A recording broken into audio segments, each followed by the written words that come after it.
Arestado ang isang 32 anyos na lalaki matapos mahulihan ng hinihinalang shabu na may tinatayang kabuuang halaga ng 146,880 pesos sa isang buy-bust operation na isinagawa ng Santa Ana Police Station sa Purok 5, Barangay 23-C, Davao City, bandang alas 10 ng gabi noong Agosto 29 taong kasalukuyan.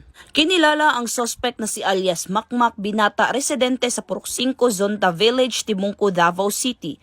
Sa operasyon, nakumpiska mula sa suspect ang tinatayang 21.6 gramo ng hinihinalang shabu, isang coin purse, isang cellphone at buy-bust money.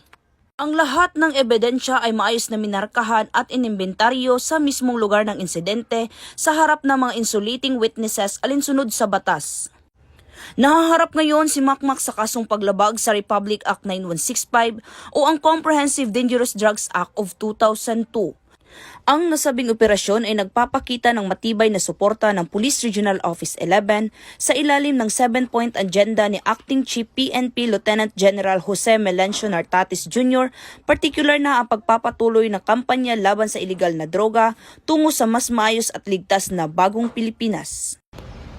Mula dito sa Police Regional Office 11, ako ang iyong PNN Correspondent, Patrolwoman Bernamil Lapus, alagad ng batas, tagataguyod ng balitang pulis.